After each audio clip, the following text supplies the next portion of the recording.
Isang dating international student ang unti-unting nakikilala sa larangan ng entertainment sa Canada. Kilalanin siya at ang kanyang bagong mini-series na Showstorm sa report na ito.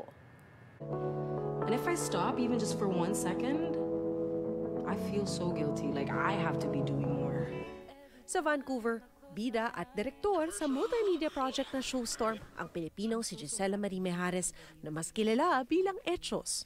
It's from the gay people back home. It's like I feel like yun na nga sinasabi ko na I feel like I owe my identity to them because this word will not be like as it is if it's not because of them. Nagtapos ng speech and theater sa Silliman University sa Pilipinas, naglakas loob daw siyang pumunta ng Canada noong pandemya bilang international student. Pakiramdam daw niya kasi, nagiging limitado ang kanyang nakukuhang papel dulot sa stereotypes na laganap sa lipunan. Ito lang yung kaya mong gawin na parang you're the stereotype comedic best friend.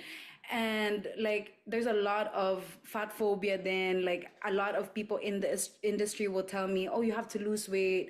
I think you're not gonna make it on screen with that. So, nagdesisyon ako nung pandemic, sabi ko, parang gusto ko nang may gawin ako sa sarili ko. So I said, why don't I move to a place where representation already is a big thing? Bit-bit ang pangarap at lakas ng loob, pagkatapos ng programa sa Vancouver Film School, nakahanap daw agad siya ng agent.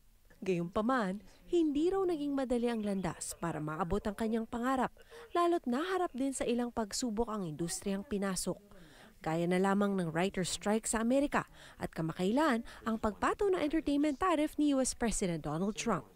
I have to believe it myself because I know that problems are always going to come up. Focusing on the goal and really making sure that I'm doing everything I can to get there.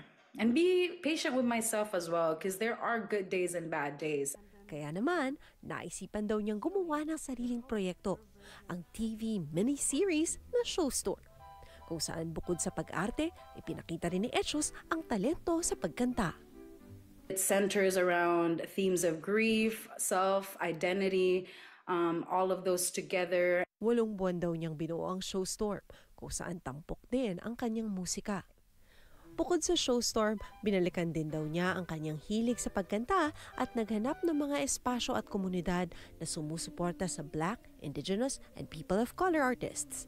I don't have like a lot of people yet in my life who I could make art with. So I just started to go into underground spaces, And then I found this collective called Couch Jams, and then they play music, jam together at the Vancouver Black Library. August 8 magtatanghal si Etchos sa Midsummer soundtrack ng Biltmore Cabaret para sa Couch Jams. At sa August 20 naman, ilalabas ang mga kanta sa kanyang EP.